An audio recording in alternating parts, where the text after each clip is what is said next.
My name is Evelyn, and at 33 years old, my entire existence revolves around orchestrating damage control for Manhattan's corporate elite. As a senior crisis PR executive, my literal job description is to foresee catastrophes long before they ever detonate. But the one absolute disaster I was completely blind to was the porcelain bowl of soup my own younger sister placed in front of me at her lavish $3 million penthouse dinner party. She looked down at me with lifeless, icy eyes, demanded I stop acting like a spoiled brat, and watched with profound, twisted satisfaction as my airway swelled shut in front of 20 high-profile guests. What she completely failed to realize in her moment of triumph was that the billionaire tech titan sitting directly across from me was already dialing 911 with a life-saving EpiPen gripped in his fist, and that her malicious little prank was about to escalate into a massive federal felony. Before I dive deeper into this unbelievable nightmare, please let me know where you are watching from in the comments below. Hit like and subscribe to this channel if you have ever had to cut off a toxic family member who secretly prayed for your downfall. The atmosphere in the grand dining room was suffocating, heavy with the scent of roasted lamb and overpriced designer cologne. We were all gathered at the brand new penthouse recently purchased by my sister, Natalie, and her husband, Marcus. Marcus is a 32-year-old African-American luxury real estate broker who has spent his entire professional life grinding twice as hard just to secure a seat at the table with New York's most elite property developers. I genuinely respected his relentless work ethic. Honestly, that was the only reason I forced myself to attend this exhausting housewarming dinner. Marcus was desperate to land a massive $8 million listing from my most lucrative PR client, Sterling, a 42-year-old billionaire tech CEO whom I had personally invited as a massive favor to my brother-in-law. I sat near the middle of the sprawling mahogany dining table, mentally drained from a grueling 60-hour work week. The massive floor-to-ceiling windows showcased a breathtaking view of the Manhattan skyline, but the energy inside the room felt incredibly toxic. Natalie, who recently turned 30 and boldly labels herself a lifestyle influencer, despite having zero actual income, was heavily playing the part of the flawless high society hostess. She was draped in a designer silk dress she definitely could not afford, laughing entirely too loudly and pouring expensive vintage wine for the VIPs.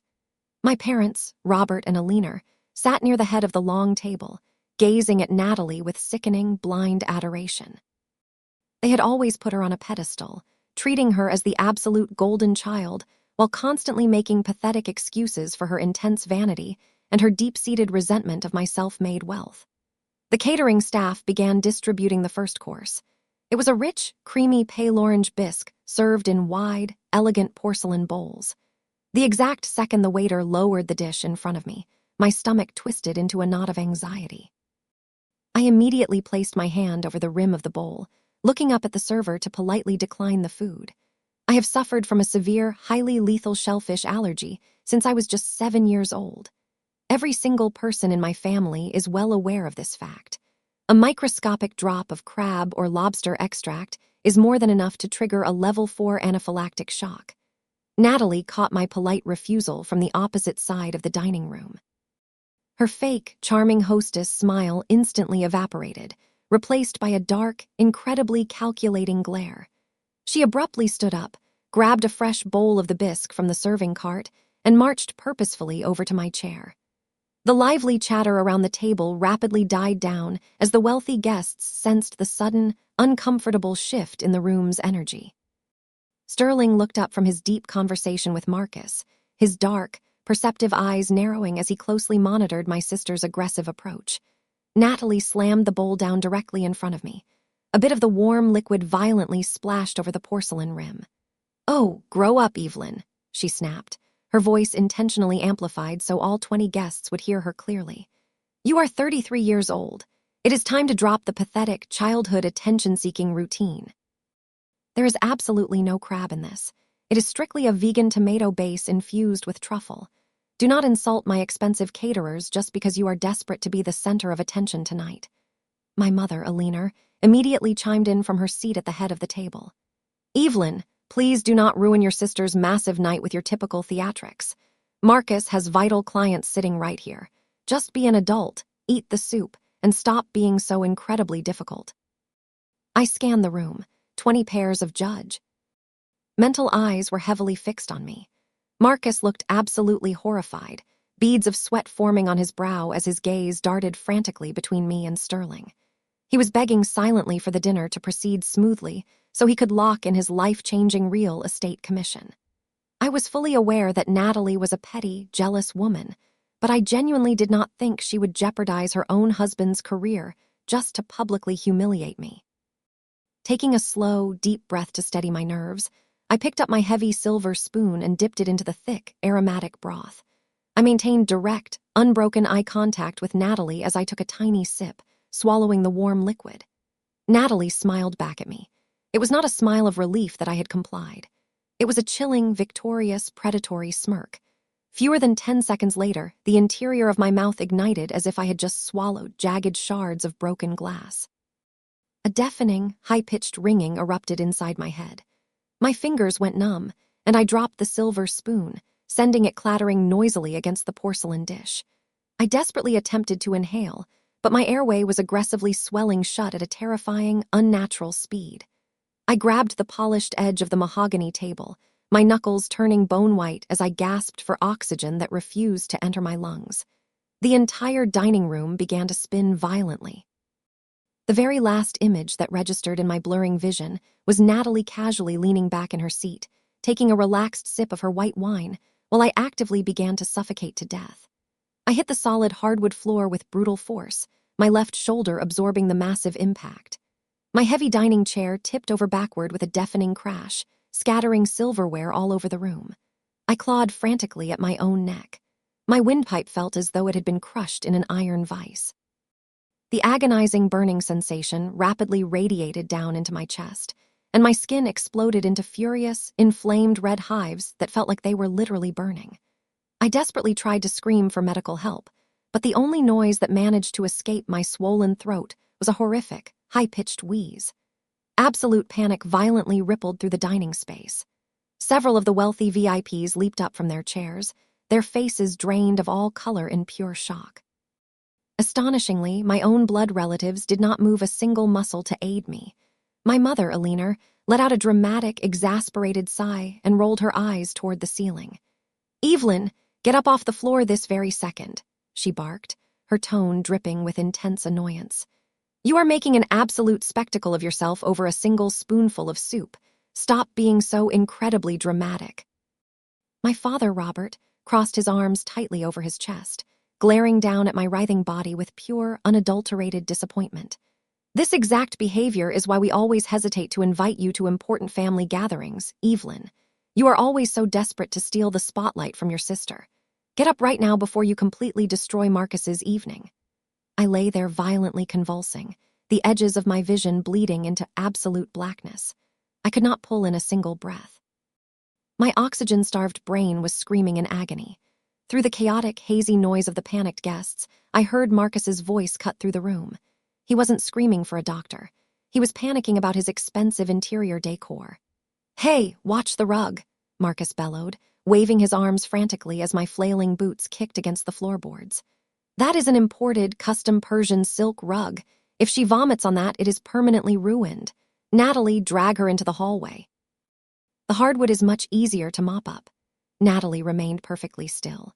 She just stared down at me with that identical cold, satisfied smirk, lazily twirling the stem of her crystal wine glass between her manicured fingers. The suffocating darkness was rapidly engulfing my mind. I knew with terrifying certainty that I had less than 60 seconds before I completely lost consciousness, and mere minutes after that before my heart would permanently stop beating. I was literally going to die right there on my brother-in-law's overpriced Persian rug, surrounded by selfish people who genuinely believed my murder was nothing more than a childish tantrum. Suddenly, a violent blur of motion shattered the horrific standstill. Sterling kicked his heavy wooden dining chair backward with such massive force that it physically dented the wall behind him. The billionaire tech executive didn't pause to ask a single question. He vaulted directly over the corner of the dining table, shattering a crystal wine glass beneath his expensive dress shoe, and dropped to his knees right beside my convulsing body. "Where the hell is your bag?" Sterling demanded, his commanding voice slicing through the panicked room like a sharpened steel blade. I couldn't form a single word. I could only weakly lift a trembling, hives-covered finger, pointing toward the front entryway where the coats and purses had been stashed. Sterling snapped his head up and locked his dark eyes onto one of the terrified female guests standing near the door. "The black leather tote by the coat rack. Bring it to me right this second. Move." The terrified guest scrambled to comply, grabbing the purse and tossing it across the room. Sterling snatched it right out of the air and violently ripped the zipper open, dumping all of my personal contents directly onto the floor. My wallet, keys, and cosmetics scattered everywhere, but his sharp eyes immediately located the bright yellow plastic tube, the EpiPen. Without wasting a fraction of a second, Sterling grabbed the auto-injector, ripped off the blue safety cap, and gripped my leg forcefully to hold my thrashing body steady.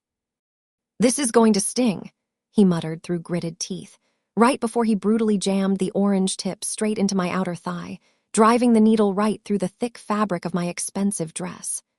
The mechanism clicked loudly, puncturing my muscle and delivering the massive, life-saving dose of epinephrine. I let out a horrific, choked gasp as the pure adrenaline flooded my rapidly failing bloodstream.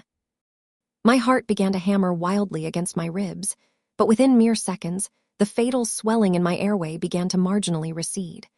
I managed to suck in my first ragged, agonizing breath of oxygen. It felt exactly like trying to breathe through a microscopic plastic straw, but it was just enough air to keep my brain alive. Sterling kept the heavy plastic injector pinned against my thigh for a full 10 seconds, flawlessly following the medical instructions. Once he finally pulled it away, he didn't even glance at my awful parents. He didn't acknowledge Marcus. He smoothly retrieved his cell phone from his tailored suit jacket, dialed 911, and brought it to his ear. His dark, furious eyes slowly rose from the floor and locked dead onto my sister, Natalie. The look of pure, unadulterated, lethal rage on the billionaire's face caused Natalie's arrogant little smirk to instantly evaporate into thin air. "I need an emergency bus at the Kensington building, penthouse 4. Sterling spoke into the phone, his authoritative voice booming through the dead-silent room. "We have a 33-year-old female experiencing severe, level 4 anaphylaxis. Suspected intentional poisoning. Send the paramedics right now." He slowly lowered the phone, never once breaking his terrifying eye contact with my sister. "Absolutely no one leaves this room," he commanded. The steady, rhythmic beeping of an electronic heart monitor was the very first sound that dragged me back out of the terrifying darkness. My eyelids felt as though they were constructed of solid lead. When I finally managed to peel them open, the blinding, harsh fluorescent lights of the hospital emergency room assaulted my vision. My throat felt raw, bruised, and agonizingly scratchy, a painful, lingering reminder of the emergency breathing tube the paramedics had hastily shoved down my windpipe in the back of the ambulance. My chest ached violently with every shallow breath I took.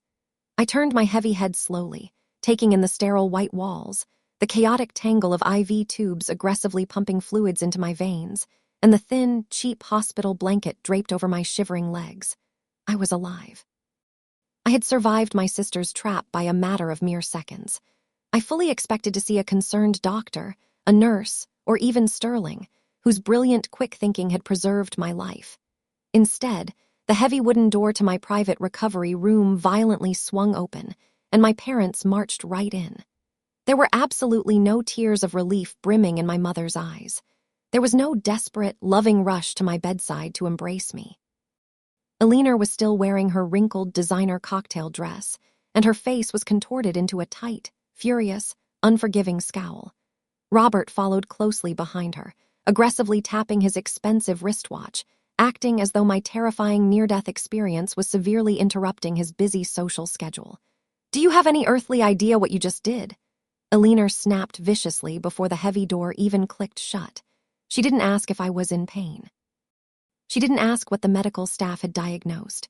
She marched directly up to the foot of my sterile hospital bed and glared down at me with pure disgust. I stared back at her, my vocal cords still far too inflamed and swollen to form a proper response. "Marcus was about to close a massive $8 million listing with Sterling tonight," Eleanor continued, her voice rising in a shrill, hysterical pitch that echoed sharply off the walls. $8 million, Evelyn. And you just had to make a massive, pathetic scene. Sterling walked out of the penthouse the exact second He paramedics loaded you onto the stretcher. He completely refused to shake Marcus's hand. He refused to even look at him. You just cost your own brother-in-law his biggest commission of the entire year. All because you couldn't handle sitting quietly at a simple dinner party. I swallowed hard, the tiny movement sending a sharp, agonizing spike of pain straight down my bruised throat. You saw me suffocating, I managed to whisper, my voice sounding like crushed gravel grinding together. My airway was entirely closed. I was literally dying on that floor. Oh, please stop with the ridiculous dramatics, Robert scoffed aggressively from the doorway, crossing his arms over his chest. We all know you have a little allergy, but there is a massive difference between a mild reaction and whatever theatrical performance you decided to put on tonight. Natalie specifically instructed those caterers to use a vegan base. You probably just worked yourself into a massive panic attack because you couldn't stomach the fact that your younger sister was hosting a highly successful society event. I lay there frozen against the stiff, uncomfortable hospital pillows. The absolute, staggering absurdity of their cruel words washed over my body like a bucket of freezing ice water. A hospital physician had literally just pumped my system entirely full of powerful steroids and extreme antihistamines just to stop my failing immune system from shutting down my major organs. The medical chart resting at the end of my bed scientifically proved I had suffered a massive, life-threatening allergic reaction. Yet my own parents were standing right in front of my bruised, battered body, looking directly at my pale face and consciously choosing to violently protect Natalie's blatant lie. It was in that exact, crystal-clear moment, staring at the two people who were biologically supposed to love and protect me unconditionally, that something deep inside my soul permanently snapped. For 33 long years, I had completely exhausted myself trying to buy their approval. I had achieved flawless academic grades. I had built a highly lucrative, prestigious career. I had purchased them incredibly expensive luxury gifts and entirely funded their lavish European vacations. I had done every single thing perfectly, desperately hoping that one day they would look at me with the exact same blind, sickening adoration they gave to my sister. But looking at my mother meticulously smoothing out the wrinkles in her designer dress, while I lay helplessly hooked up to a heart monitor, the painful, undeniable truth finally crystallized in my mind. My near-death experience was nothing more than an annoying inconvenience to them. If I had actually died on that Persian rug tonight, their biggest concern would have been how the paramedics scuffed up the expensive hardwood floors while carrying my corpse out. They did not care about me. They never had, and they never, ever would. A strange, incredibly cold sense of absolute calm suddenly settled over my mind. The desperate, approval-seeking daughter inside me died right there in that emergency room bed, and the ruthless, calculating crisis management executive permanently took her place. I did not shed a single tear. I did not bother arguing with their delusions. I just stared at my mother with a blank, totally emotionless, dead expression. I need to rest, I said quietly, my raspy voice entirely devoid of any warmth or humanity. Get out of my room. Eleanor let out a loud, highly theatrical gasp, clearly deeply offended by my sudden shift in tone. Excuse me, she snapped viciously. We rushed all the way down to this awful hospital to check on you, and this is exactly how you speak to us. You are unbelievably selfish, Evelyn. Do not expect us to foot the massive bill for this ridiculous hospital stay. They turned around in unison and stormed out of the recovery room, letting the heavy door slam aggressively shut behind them. The room fell completely silent once again, save for the steady, rhythmic beep of the cardiac monitor. I was entirely alone, but for the very first time in my entire adult life, I did not feel abandoned. I felt completely liberated.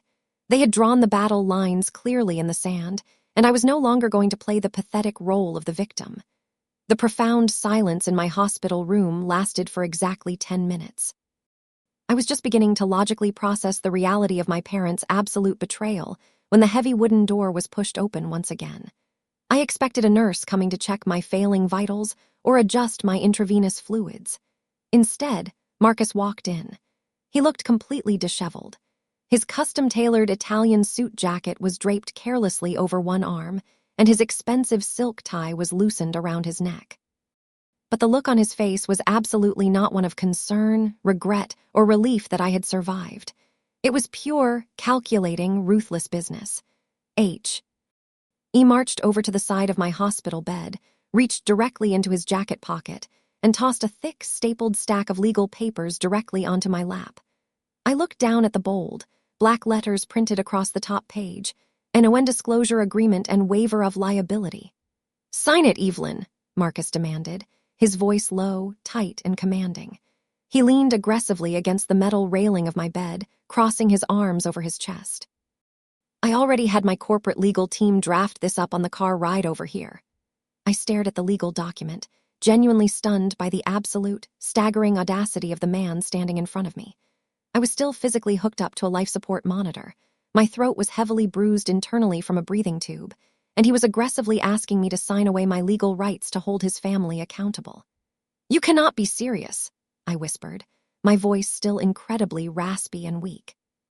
"I am dead serious," Marcus fired back, his tone hardening instantly into a threat. "You know exactly how this ruthless industry works. As a black man in luxury real estate in Manhattan, my pristine reputation is absolutely everything. I have spent years building a flawless corporate portfolio and fighting tooth and nail for a seat at the table with powerful guys like Sterling. I am absolutely not going to let a little allergy scare at my private dinner party turn into a massive public scandal that ruins my entire career." "A little allergy scare," I repeated, the cruel words burning my inflamed throat. "I flatlined in the ambulance, Marcus. Your wife intentionally poisoned me." "Natalie made a careless mistake with the catering company," he interrupted quickly, waving his hand dismissively as if swatting away a minor annoyance. "And we are sorry about that, truly. But you cannot sue us over this, Evelyn. If you file a police report or a massive civil suit, the press will inevitably get hold of it. My luxury brokerage will drop me by tomorrow morning. You are going to sign that document, promise to keep your mouth completely shut, and in return, I will personally cover your medical bills from tonight." He reached into his pocket, pulled out an incredibly expensive silver pen, and dropped it casually onto the legal papers resting on my legs. "Do the right thing for your family," he demanded. Before I could vividly tell him exactly where he could shove his expensive silver pen, my cell phone buzzed loudly on the plastic hospital tray table next to my bed.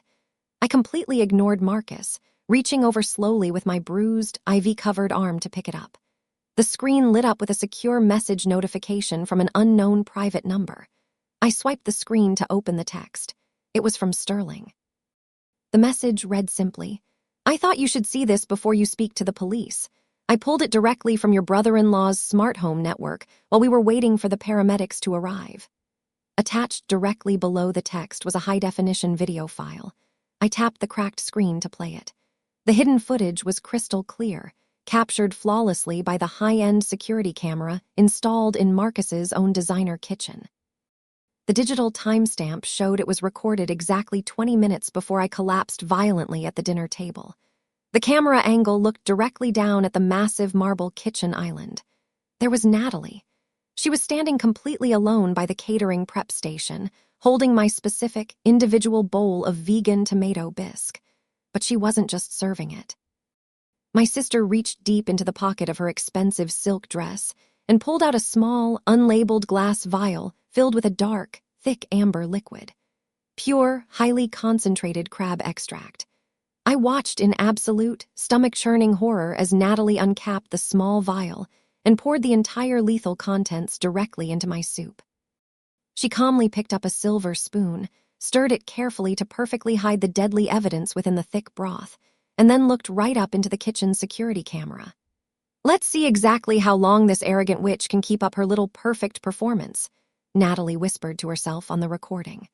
A wicked, absolutely delighted laugh escaped her lips as she picked up the poisoned bowl and walked toward the dining room to serve me my death. The video abruptly ended, the screen fading to black. I sat there frozen in the hospital bed, the blood in my veins running completely cold. This was not a careless, ignorant mistake with a hired caterer. This was not a silly sibling prank gone horribly wrong. My own biological sister had intentionally, maliciously, and happily tried to murder me, and she had laughed while doing it. "Well," Marcus prompted impatiently, aggressively tapping his fingers against the metal bed rail. "Are you going to sign the paper, or are we going to have a massive problem?" I looked up from my glowing phone screen and met Marcus's annoyed eyes. He had absolutely no idea what I was holding in the palm of my bruised hand. He had no idea that his own incredibly expensive security system had just handed me the ultimate, undeniable weapon to completely destroy his entire life and send his beloved wife to a federal penitentiary. I picked up the heavy silver pen, clicked the top button, and looked right at him with a dead, emotionless, shark-like stare. "I think we are going to have a massive problem, Marcus," I said softly. I casually tossed the pen across the hospital room, letting the unsigned NDA slide off my lap and flutter harmlessly onto the linoleum floor. Marcus stood absolutely frozen, his eyes darting frantically from the scattered legal papers on the floor to my terrifyingly cold expression. He opened his mouth to angrily argue, but I did not give him the chance. I reached over to my left arm, gripped the plastic hub of the intravenous line, and ripped the needles straight out of my vein. A small, dark drop of blood trickled down my pale skin, but I completely ignored it. I swung my legs over the edge of the hospital bed, my bare feet hitting the freezing floor. Marcus took a cautious step back, genuinely alarmed by my terrifyingly calm demeanor. "What the hell are you doing?" he demanded, his voice cracking slightly as his flawless professional facade began to visibly slip. "You cannot leave here. The doctor explicitly said you need to be heavily monitored." I walked right past him without uttering a single syllable. I stepped out into the brightly lit hospital corridor and headed straight for the main nurse's station. "I am signing out strictly against medical advice," I told the head nurse, my voice completely devoid of any human emotion. She looked at my heavily bruised neck and the cheap hospital gown I was still wearing over my ruined clothes, then glanced at Marcus, who was frantically jogging out of my room. His face was flushed red with absolute panic. "Evelyn, stop acting crazy," Marcus hissed aggressively, tightly grabbing my elbow. "If you walk out of here and talk to the press, I swear to God, I will sue you for massive defamation. My corporate lawyers will completely destroy you." I slowly turned my head, looking down at his hand gripping my bruised arm. The dead, empty, soulless look in my eyes must have deeply terrified him, because he immediately let go. I calmly signed the digital discharge tablet the nurse nervously handed me, turned sharply on my heel, and walked directly toward the elevator. The automatic glass doors of the hospital lobby slid open, letting in the freezing, cool night air. Parked directly at the curb was a sleek black Maybach. The heavy rear door pushed open before I even reached the sidewalk. Sterling was sitting comfortably inside, his handsome face illuminated by the soft glow of a tablet. He didn't ask if I was okay. He didn't offer pathetic, empty platitudes. He simply nodded his head. I slid into the luxurious leather seat and pulled the door shut, leaving Marcus standing helplessly on the hospital steps, frantically shouting my name into the empty, dark street. The drive to my luxury apartment was completely silent. Sterling deeply understood that I did not need emotional comfort. I needed to strategize a war. When the expensive car finally pulled up to my building, he looked at me and spoke with absolute, unwavering authority. "Whatever you need to do, Evelyn. You have my entire corporate legal team and my personal security detail at your absolute disposal." I thanked him, stepped out of the vehicle, and took the private elevator straight up to my penthouse floor. I walked into my quiet, empty apartment. I did not collapse emotionally onto the couch. I did not shed a single tear. I walked straight to my home office, flipped on the harsh overhead lights, and booted up my powerful laptop. For the past decade, I had built a terrifying reputation in Manhattan for taking catastrophic corporate scandals and systematically dismantling the opposition until they begged for mercy. Now, the crisis was my own flesh and blood, and they were about to brutally experience the full, terrifying force of a seasoned crisis management executive. I placed my cell phone on the desk. It was vibrating constantly. My mother had called 6 times in a row. My father had left 3 screaming voicemails. Natalie was sending rapid-fire text messages, alternating wildly between calling me a dramatic, pathetic liar and demanding to know where I had vanished to. They fully expected me to yell. They expected me to send an emotional, angry paragraph defending myself, effectively giving them the exact ammunition they needed to paint me as the unstable, jealous, crazy sister. But I gave them absolutely nothing. I muted the phone completely and shoved it deep into a desk drawer. The absolute silence from my end was a deliberate, tactical, psychological move. In high-stakes crisis management, silence rapidol. Why breeds intense paranoia in the guilty party? I opened a blank, highly encrypted document on my computer and titled it Operation Backfire. I didn't waste my valuable time looking at my sister's fake social media accounts. Instead, I began aggressively pulling public property records for Marcus's real estate brokerage. I identified his state licensing board. I tracked down the exact brand sponsors who paid Natalie for her fake, highly curated lifestyle influencer posts. My family genuinely thought they had won because they controlled the pathetic narrative at the dinner party. They thought I was just the weak, pathetic, allergic sister who would eventually cave to their demands just to keep the family peace. But as I sat in my dark home office, pulling up the digital footprints of their entire financial lives, they were sitting in their $3 million penthouse, sweating profusely over my complete silence. They had absolutely no idea that I wasn't just planning to clear my name. I was meticulously planning to systematically dismantle their entire fraudulent empire piece by piece until they had absolutely nothing left to their names. The very next morning, I walked confidently into the sleek glass and steel lobby of my Manhattan PR firm. I wore a perfectly tailored navy blue suit and dark designer sunglasses to hide the faint, exhausted shadows under my eyes.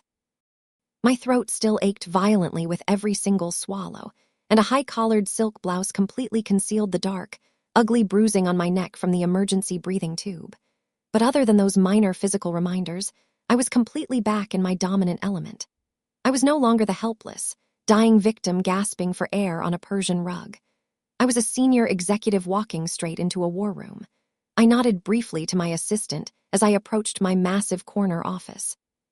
But before I could even reach for the heavy glass door, a familiar, furious voice called out my name. "Evelyn!" I stopped dead and turned around. Marcus was standing right in the middle of the busy corporate bullpen.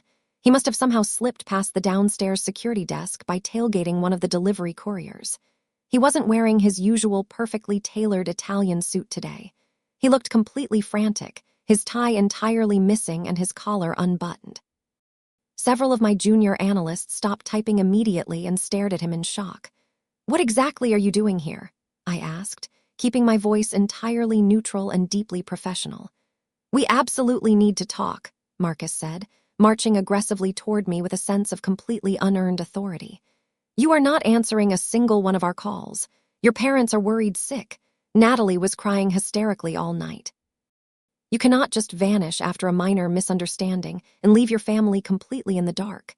I stepped inside my office and purposefully left the heavy door wide open, forcing him to follow me and where my assistant could clearly witness everything. I walked slowly behind my massive mahogany desk and sat down in my leather executive chair. I did not offer him a seat. "There is absolutely nothing to talk about, Marcus," I said calmly, folding my hands neatly on the desk. "You are currently trespassing in my place of work." Marcus slammed both of his hands flat onto my desk and leaned forward, lowering his voice to an aggressive, threatening hiss. "Do not play these arrogant corporate games with me, Evelyn. You think you are so incredibly smart with this silent treatment, but you are physically tearing this family apart. Do you have any earthly idea what you are doing to your sister? She is an absolute mess. Are you really going to destroy your sister's entire marriage over a stupid, innocent catering mistake?" I looked at him, feeling a massive wave of absolute, pure disgust. He was still desperately clinging to the lie. He still genuinely thought I was completely in the dark. "You know exactly how incredibly hard I have worked to get where I am," Marcus continued, his tone rapidly shifting from aggressive to highly manipulative. He was playing his absolute favorite card. "I am a black man trying to survive in a cutthroat luxury real estate market dominated by old money and massive generational wealth. I have to be absolutely perfect. If you go public with this ridiculous allergy story, the major developers will drop me instantly. Sterling already pulled his massive listing from me this morning. Did you tell him to do that? Are you actively trying to ruin my life just to punish Natalie?" I sat perfectly still, letting him completely exhaust his own lies. He desperately wanted a reaction. He wanted me to yell, to cry, to angrily argue about the soup so he could secretly record me sounding unhinged and crazy. I gave him absolutely nothing but a cold, clinical, terrifying stare. "Sterling makes his own independent business decisions," I replied smoothly.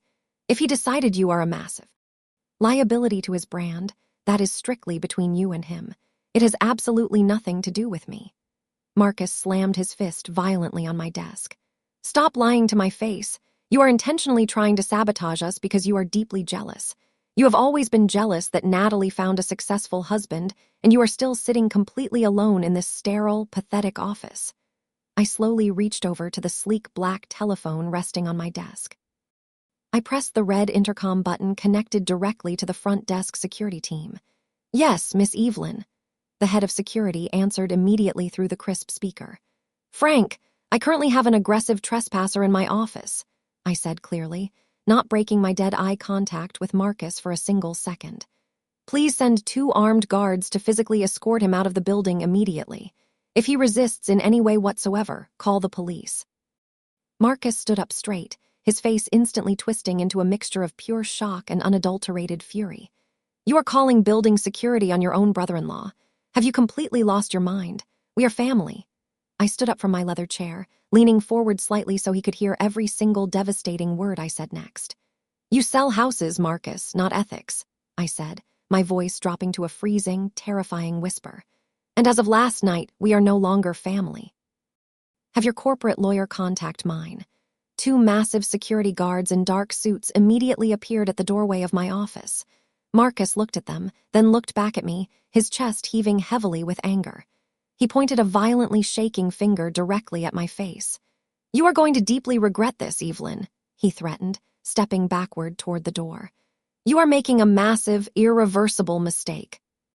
I watched in absolute silence as the 2 guards grabbed him forcefully by both arms and physically escorted him out of the office, humiliatingly parading him past dozens of my staring employees. Marcus tried desperately to maintain his dignity, straightening his wrinkled jacket, but the public humiliation was absolute. He had come here specifically to intimidate me into submission, genuinely thinking I was still the fragile, pathetic sister who craved my parents' approval. He had absolutely no idea that throwing him out of my office was just my opening move. The real, devastating destruction was about to begin. By the time the security guards escorted Marcus out of the heavy glass doors of my firm, the adrenaline had barely settled in my veins. I walked calmly back to my desk, fully intending to dive into my morning meetings. But my sister was never one to let a highly dramatic moment go to waste. Before I could even open my corporate email, my assistant knocked frantically on the door frame. She looked incredibly pale, holding her digital tablet tightly against her chest. She told me I needed to look at Instagram right this second. I took the tablet from her trembling hands. Natalie had just posted a 5-minute video to her massive lifestyle page. She was sitting on the expensive velvet sofa in her penthouse, wearing absolutely no makeup, her blonde hair deliberately messy to give the perfect illusion of extreme distress. The lighting was perfectly angled to catch the fake, crocodile tears rolling down her pale cheeks. She looked straight into the camera lens and began to speak with a trembling, breathless, pathetic voice. "I never, ever thought I would have to make a video like this," Natalie cried, wiping her eyes dramatically with the sleeve of her oversized sweater. "But dealing with a highly toxic family member is something no one should ever have to suffer in silence. Last night, my husband Marcus and I hosted our very first dinner party in our new home. We worked so incredibly hard for it, but my older sister, Evelyn, has always been deeply jealous of our happiness. She is 33, completely single, and deeply resentful. So she decided to completely ruin our housewarming by faking a severe medical emergency right at the dinner table. She faked a massive allergy attack just to steal the spotlight and humiliate my hardworking husband in front of his biggest clients. I watched the entire video with a completely blank, unreadable expression.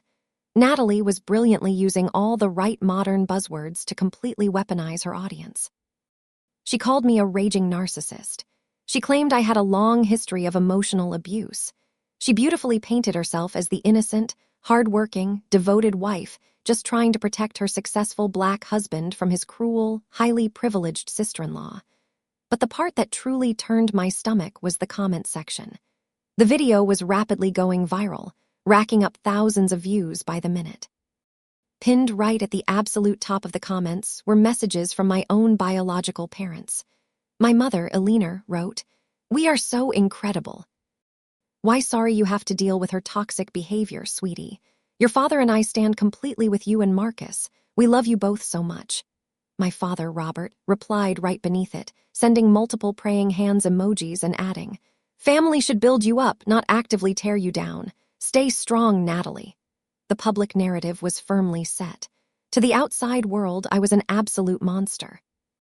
Within an hour, my personal inbox and my direct messages were completely flooded with vile hate mail from absolute strangers. People were calling me a psycho.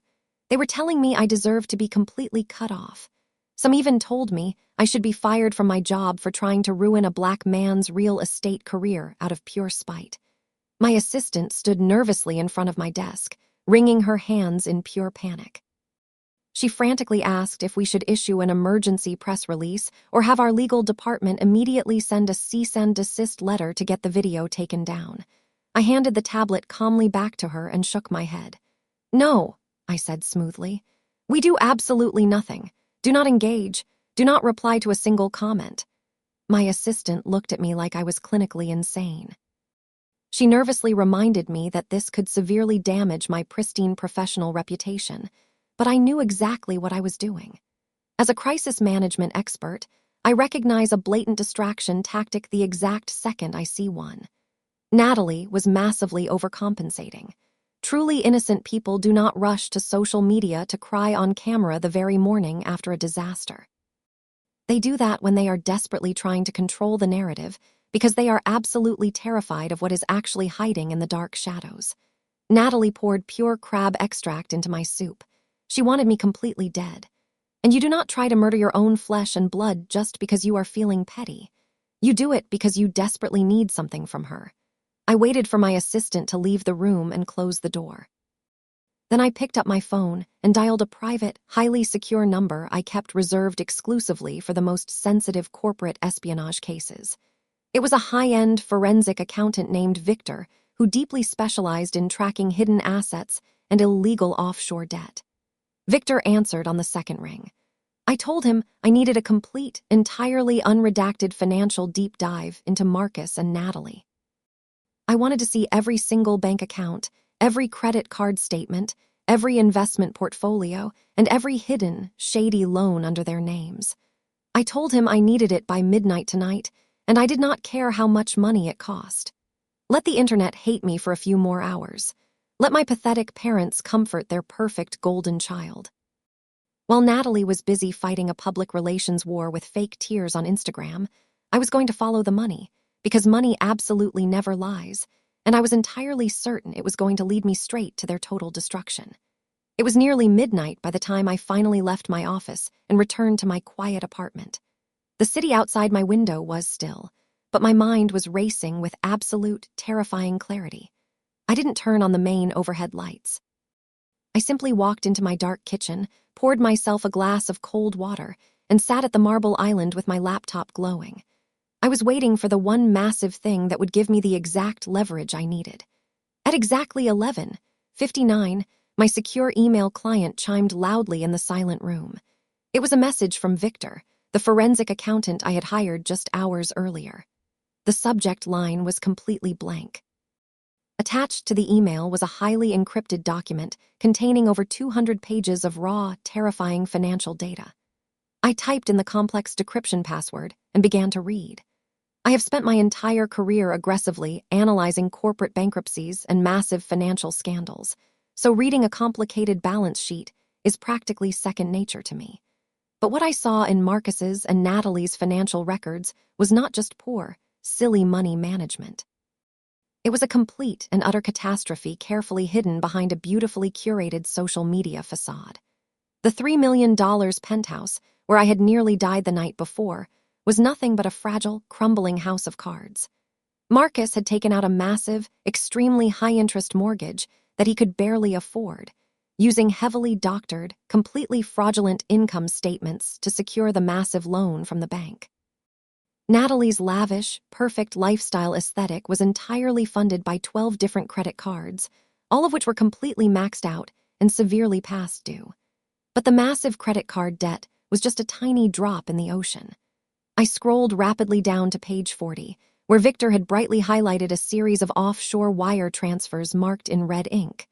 Over the past 18 months, Marcus had been secretly funneling hundreds of thousands of dollars into highly volatile, incredibly dangerous cryptocurrency markets. He thought he could outsmart the system. When the markets inevitably crashed, Marcus didn't cut his losses. He doubled down, borrowing massive amounts of money from unregulated, highly dangerous private lenders just to cover his massive margin calls.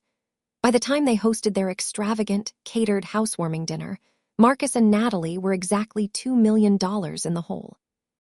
The violent private lenders were demanding immediate payment. Marcus's real estate firm was completely unaware of his total financial ruin. But if the massive debt became public knowledge, his luxury broker license would be permanently revoked forever. They were mere weeks away from total, unrecoverable bankruptcy and potential criminal charges for the forged mortgage documents. I leaned back heavily in my chair, staring at the glowing screen. This perfectly explained Natalie's intense desperation to keep up appearances. This entirely explained Marcus's absolute, raw panic when Sterling pulled his $8 million listing that very morning. They desperately needed that massive real estate commission just to make their minimum loan payments and keep the wolves at bay for one more month. But as I scrolled to the very last page of the encrypted document, the blood in my veins turned entirely to ice. Victor had attached an urgent, blaring warning flag to an external document he had found buried deep in a joint checking account. It was a digital receipt for a massive premium payment made to a major life insurance company. I opened the attached file. It was a newly minted life insurance policy. The insured individual listed on the legal document was me. The policy had been taken out exactly 2 months ago. The payout in the event of my accidental death or sudden medical emergency was a staggering $5 million. I stared in absolute horror at the digital signature at the bottom of the contract. It was a flawless criminal forgery of my exact handwriting. And listed right there on the final line, as the sole and exclusive beneficiary of the $5 million was my sister, Natalie.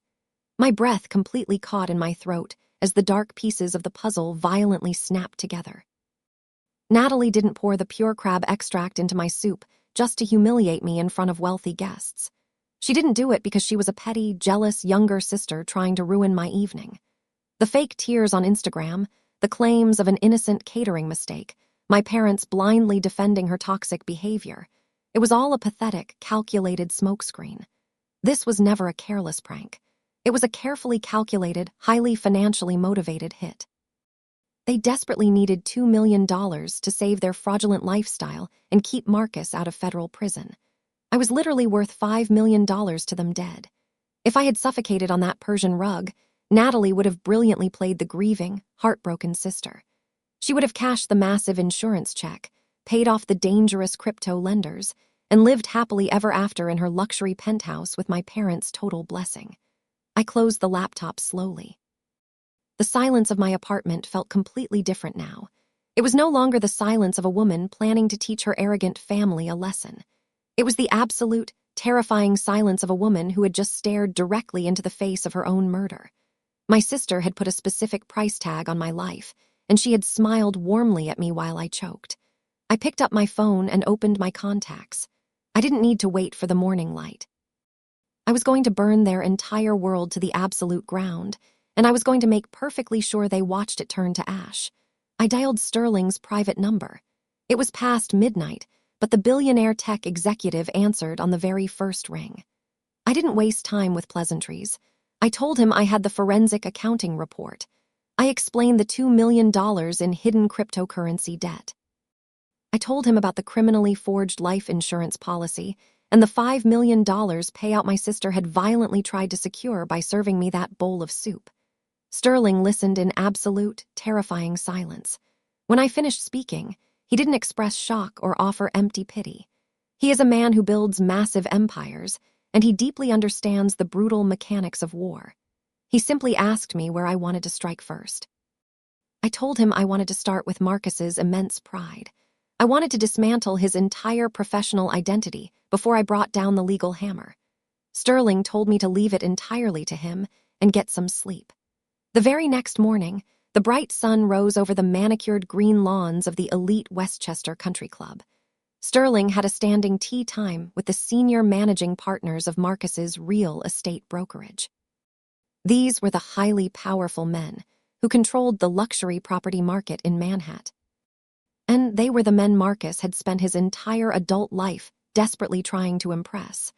Sterling arrived in the clubhouse looking perfectly relaxed in his expensive designer sportswear. He didn't yell or make a dramatic scene. Billionaires do not need to raise their voices to completely destroy a life. They just need to make a subtle suggestion. By the third hole, as the morning dew was still fresh on the green grass, Sterling casually mentioned that his financial advisors were completely restructuring his entire real estate portfolio. He told the managing partners that he was immediately pulling all of his massive investments from their upcoming commercial developments. He also mentioned, very subtly, that he had deep, troubling concerns about the ethical practices and the financial stability of their junior brokers. He specifically named Marcus. He told them he could not, in good conscience, do business with a firm that employed such massive, unpredictable liabilities. He painted Marcus not just as an annoyance, but as a highly dangerous risk to their corporate brand. The managing partners panicked instantly. Sterling wasn't just a wealthy client. He was the massive anchor investor for their entire third-quarter earnings. If he walked away, their corporate stock prices would plummet, and their board of directors would violently demand answers. They practically begged him to reconsider, eagerly offering to make any necessary adjustments to keep his business. Sterling simply hit his golf ball straight down the fairway, handed his iron club to his caddy, and started walking toward the golf cart. He told them his decision was absolutely final, as long as their current roster of agents remained unchanged.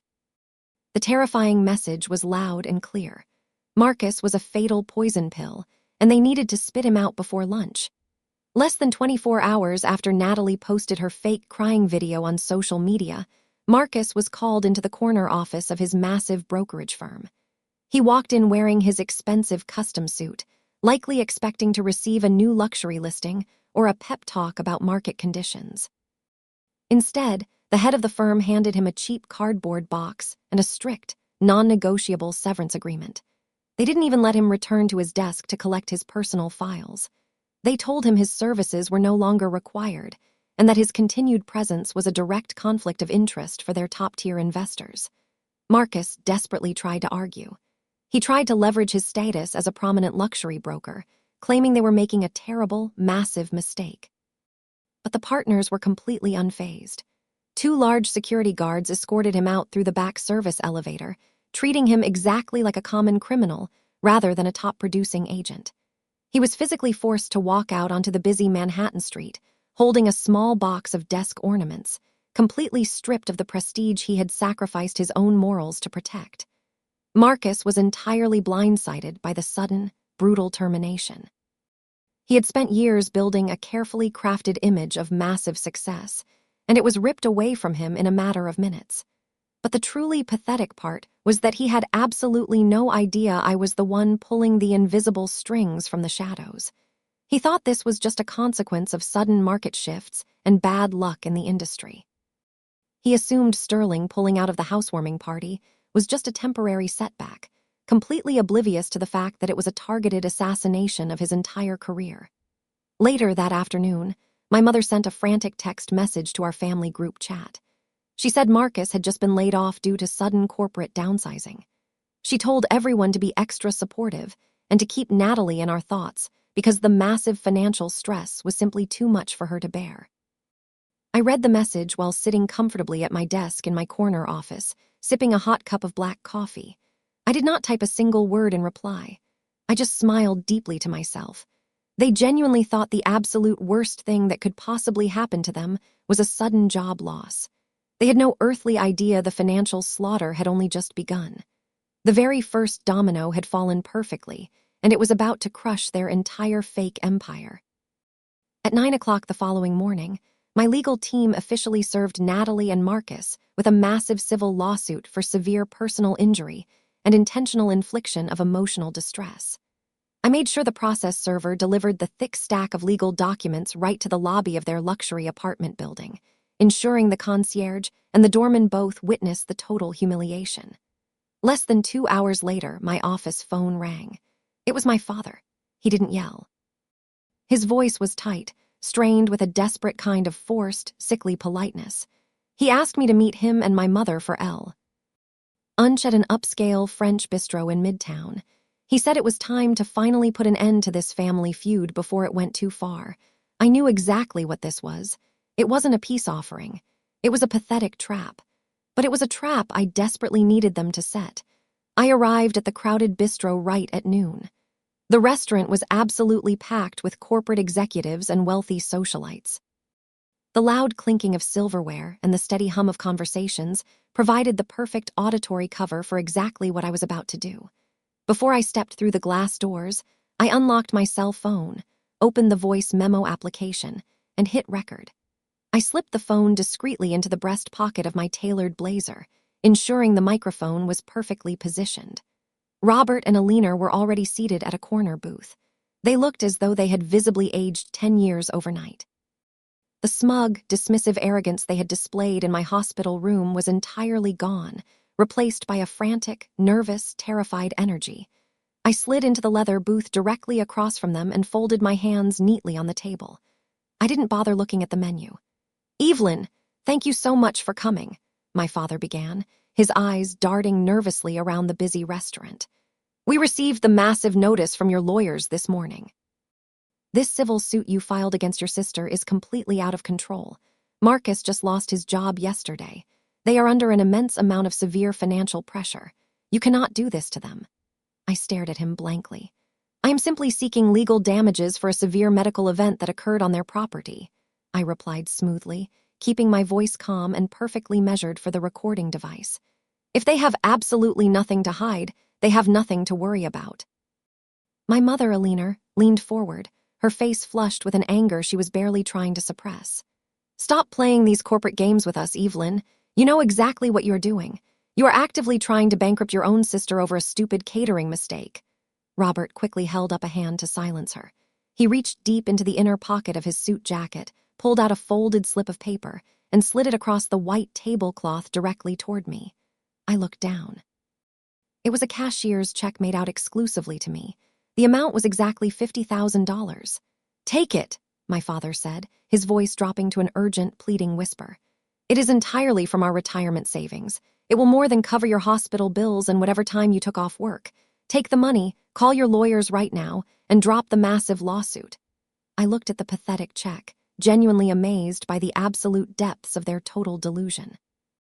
They were literally attempting to bribe a senior crisis management executive who made nearly $500,000 a year with a measly $50,000 check. "You cannot sue her, Evelyn," my mother pleaded, her tone suddenly shifting to a desperate whine. "Natalie is pregnant." The words hung heavily in the air between us. She was aggressively using a phantom pregnancy to shield an attempted murderer. Whether Natalie was actually pregnant or just lying through her teeth to manipulate our parents did not matter to me anymore. I placed my index finger on the edge of the check and slowly pushed it back across the table. "You desperately want me to drop the lawsuit?" I asked, leaning in closer so the hidden microphone in my pocket would capture every single syllable perfectly. "You want me to violently protect her after what she did to me? Tell me the truth right now." "You knew she poisoned me, didn't you? You knew she put the crab extract in the soup." My father looked down at his water glass, far too cowardly to meet my dead eyes, but my mother absolutely could not help herself. Her deep-rooted, toxic need to defend her golden child completely overpowered her basic common sense. "Oh, for heaven's sake," Alina scoffed, waving her hand dismissively in the air. "She just wanted to teach you a lesson. You are always so high and mighty, always acting so incredibly superior to her. She put a few tiny drops in the bowl to knock you off your pedestal and show Marcus that you are not invincible. You didn't die, did you? You spent a few pathetic hours in the hospital, and now you are perfectly fine." I sat perfectly still, letting the absolute, breathtaking cruelty of her words burn themselves permanently into the digital recording. The loud chatter of the bustling bistro seemed to fade away completely. For 33 years, I had agonized over why my mother could not find it in her heart to love me. Now, hearing her casually and happily justify my near-fatal poisoning as a necessary, character-building lesson, the very last remaining thread of my childhood attachment permanently snapped. She had just confessed entirely. She admitted that she knew the poisoning was fully intentional. And she admitted that my own parents had violently conspired to cover up a felony just to protect their favorite daughter. I didn't yell. I didn't flip the heavy table or cause a massive scene.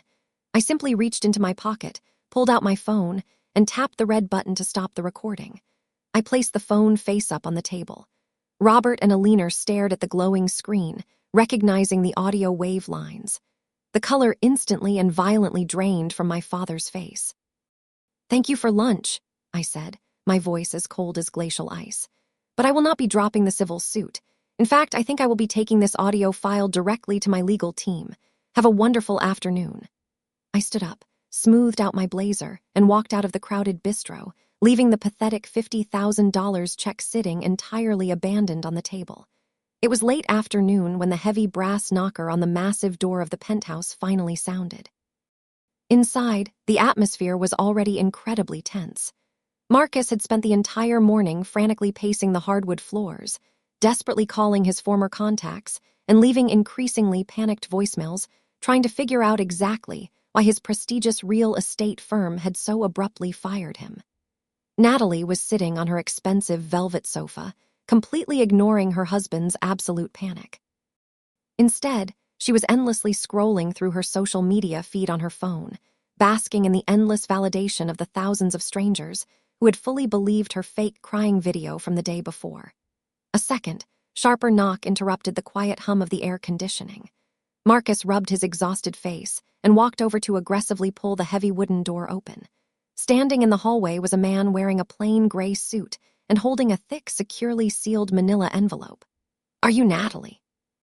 The man asked, looking straight past Marcus to where my sister was sitting. Natalie sighed loudly, clearly deeply annoyed by the interruption. She stood up, smoothed out her expensive designer loungewear, and walked over to the door. "I am Natalie," she answered, crossing her arms. "Who exactly are you, and how did you get past the lobby concierge?" The man didn't answer her question at all. He simply reached out, pressed the heavy manila envelope firmly against her chest, and took a massive step back. "You have been formally served," he said, turning around and walking toward the elevator without uttering another word. Marcus turned completely pale. He reached over and violently snatched the envelope from Natalie's hands, ripping the top open. He pulled out the massive stack of legal documents. Printed across the very first page in bold black ink was a civil lawsuit entirely filed by my legal team. It heavily detailed severe personal injury, gross negligence, and intentional infliction of emotional distress. The damages I was seeking were completely astronomical, meticulously designed to absolutely bankrupt anyone who didn't possess millions of dollars in liquid assets. Marcus dropped the papers onto the marble kitchen island. His hands were violently shaking uncontrollably. "We are entirely ruined," he whispered, his voice cracking with genuine, unadulterated terror. "Evelyn is actually suing us. I just lost my job. The private crypto lenders are demanding their money by the end of the month, and now your sister is dragging us into a massive legal battle. We do not have the money to fight this, Natalie. We are completely finished." Natalie casually picked up the lawsuit. She read through the first few pages, looking directly at the massive dollar amounts I was fiercely demanding. But instead of panicking exactly like her husband, Natalie did something entirely different. She threw her head back and laughed. It was a loud, genuine laugh of pure, unadulterated, sickening arrogance. "Are you actually scared of this garbage?" Natalie asked, tossing the thick stack of papers back onto the marble counter like it was a cheap piece of junk mail. "Look at this, Marcus. This is absolutely nothing but a pathetic scare tactic. Evelyn is just throwing a massive corporate temper tantrum because she knows she cannot actually touch us." Marcus stared at her, completely bewildered by her reaction. "She is a senior executive with a ruthless legal team," he argued, pointing desperately at the documents. "They are going to depose us. They are going to permanently subpoena our financial records. Let them, Natalie interrupted, waving her manicured hand dismissively. Evelyn has absolutely no proof of anything. Think about it. There were 20 people in this room, and not a single one of them actually saw me put anything into her bowl. My parents are firmly on our side, and they will gladly testify under oath that it was just an innocent misunderstanding with the catering company. It is her word against mine, and right now, the entire internet is firmly on my side. She's just trying to intimidate us into begging for pathetic forgiveness. Natalie walked confidently over to her velvet sofa, picked up her laptop, and opened it. She quickly typed the name of one of the most ruthless and notoriously expensive civil defense attorneys in Manhattan into the search bar. "What exactly are you doing?" Marcus asked, walking over to stand behind her. "I am calling her massive bluff," Natalie replied with a wicked, arrogant smile. "We absolutely cannot afford to look weak right now. If we back down or try to settle, it makes us look incredibly guilty. We are going to hire the absolute best lawyer in the city and humiliate Evelyn in a public deposition. We will countersue her for massive defamation and make her pay for your lost wages." Marcus gripped the back of the sofa tightly. "We do not have any money for a lawyer," he reminded her through heavily gritted teeth. "We are $2 million in debt." Natalie completely ignored him. She clicked on the attorney's flashy website and opened the retainer agreement portal. The firm required a massive $50,000 upfront payment just to take the case. Natalie didn't even blink once.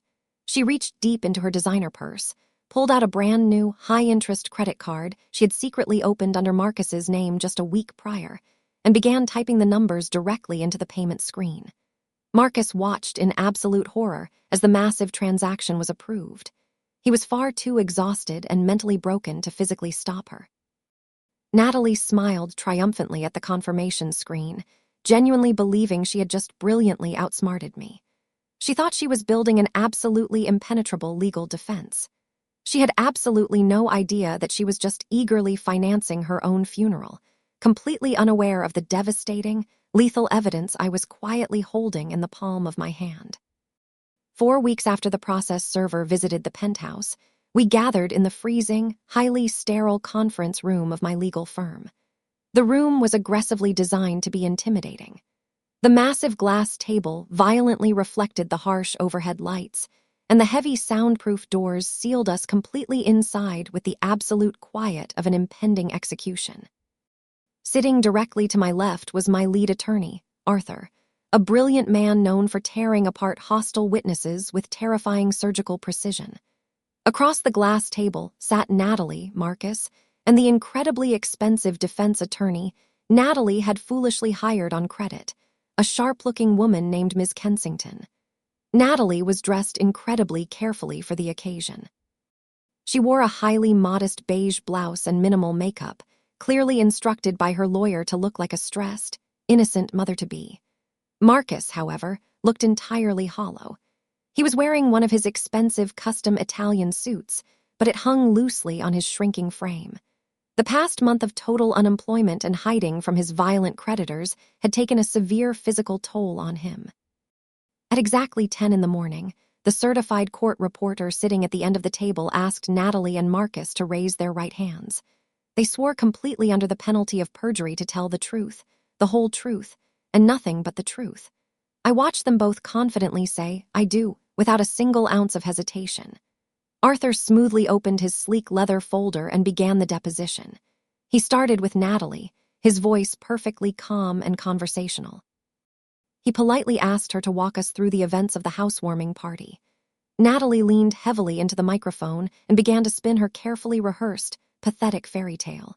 She claimed that she had ordered a strict, pure vegan menu. She claimed that my severe allergy had never been explicitly discussed. "I had absolutely no idea it was a life-threatening condition," Natalie stated, looking directly at the court reporter with wide, highly innocent eyes. "Evelyn always liked to loudly complain about her diet. I genuinely thought she just had a mild intolerance to shellfish. I never, ever would have intentionally served her anything remotely dangerous." Arthur didn't even look up from his legal notepad. "Did you personally handle any of the food preparation that evening?" he asked smoothly. "Absolutely not," Natalie answered firmly. "Tea." Catering staff handled every single dish. I did not step foot in the kitchen once the guests arrived. I sat perfectly still, my hands folded neatly in my lap. I didn't roll my eyes. I didn't scoff loudly. I simply listened quietly as my sister committed a massive federal felony right in front of me. Lying under oath during a legal deposition is direct perjury.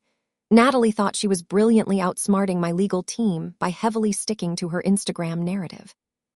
She had absolutely no idea that I already possessed the high-definition security footage of her standing entirely alone in her own kitchen, aggressively pouring the pure crab extract directly into my bowl.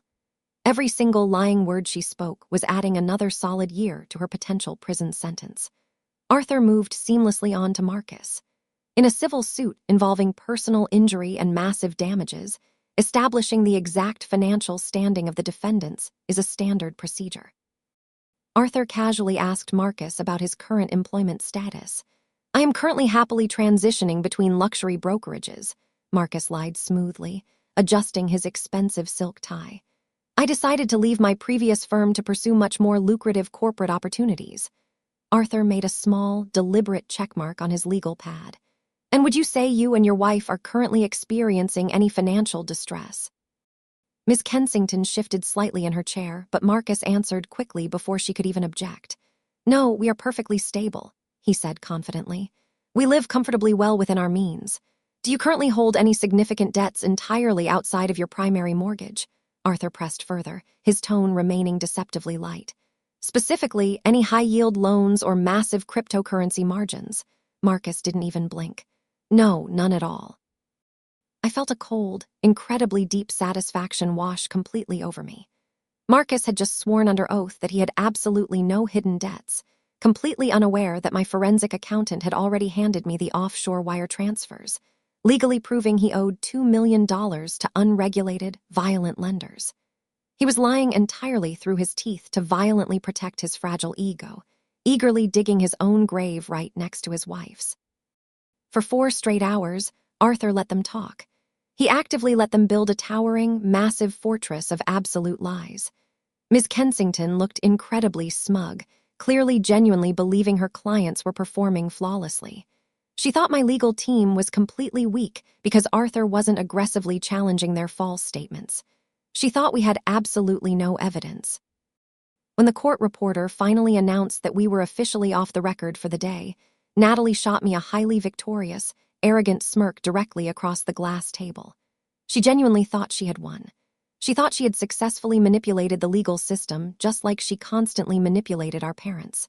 But this was only day 1 of the deposition. I had purposely instructed Arthur to let them lie freely today.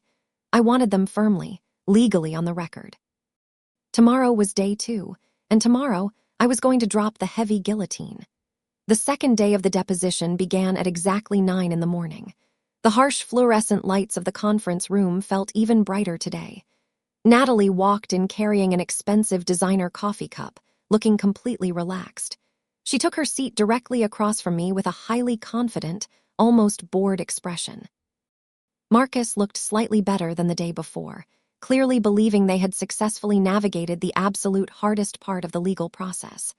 Ms. Kensington efficiently organized her legal pads with crisp movements, completely unaware that she was about to watch her entire expensive case completely disintegrate in real time.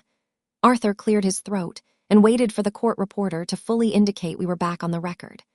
"Good morning," Arthur said smoothly. "Before we legally introduce our exhibits, I want to confirm the exact statements made yesterday.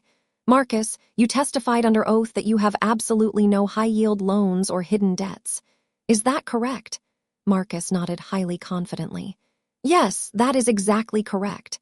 "And Natalie," Arthur continued, turning his full attention to my sister.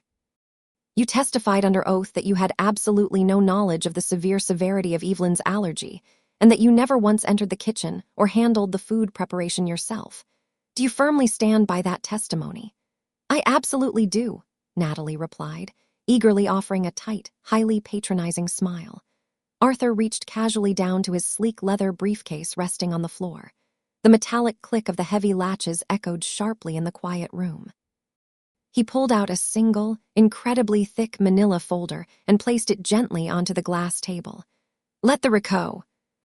RD directly reflect that plaintiff's counsel is now actively introducing Exhibit A, Arthur stated. He pulled a heavy, stapled packet of financial documents from the folder and slid it directly across the glass toward Marcus. Marcus looked down. It was the complete, entirely unredacted forensic accounting report Victor had provided me. Arthur didn't give him any time to process it before he started actively reading the highlighted sections aloud. Exhibit A is a comprehensive financial disclosure deeply detailing massive offshore wire transfers made over the past 18 months, Arthur said, his voice ringing with absolute authority. It clearly shows that Marcus currently holds exactly $2 million in entirely unregulated cryptocurrency debt, which is severely past due. Marcus physically recoiled from the paper as if it had violently burned him. The color completely and utterly drained from his face. Ms. Kensington quickly snatched the document, her eyes frantically scanning the pages. She had absolutely no idea this massive debt existed. Her own client had completely lied to her. Before Ms. Kensington could even formulate a verbal objection, Arthur reached directly into the folder again. He pulled out a slim digital tablet, tapped the screen to load a video file, and aggressively pushed it across the table toward Natalie. Let the record reflect that we are now fully introducing Exhibit B, Arthur continued, his tone remaining perfectly neutral. This is high-definition security footage entirely recovered directly from the defendant's own smart home network, exactly time-stamped the very evening of the incident. The video immediately began to play. The volume on the tablet was turned all the way up. The sound of Natalie laughing wickedly filled the dead-silent conference room. Everyone watched the flawless footage of my sister standing entirely alone in her kitchen, happily pulling the glass vial from her silk dress and pouring the highly concentrated crab extract directly into my soup. Let's see exactly how long this arrogant witch can keep up her little perfect performance, Natalie's recorded voice echoed sharply from the small speakers. Natalie completely stopped breathing. Her hands began to tremble so violently that her designer coffee cup wildly rattled against the glass table. She stared at the frozen image of herself on the screen, her mouth opening and closing rapidly without a single sound coming out.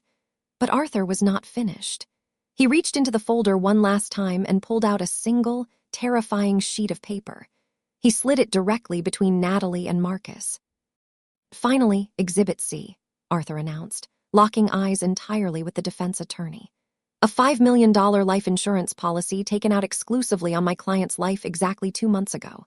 The signature has been legally verified as a complete forgery by an independent handwriting expert. The sole beneficiary listed is Natalie. Marcus turned his head incredibly slowly to look at his wife. He fully knew about his own cryptocurrency debt and had lied to protect his massive ego.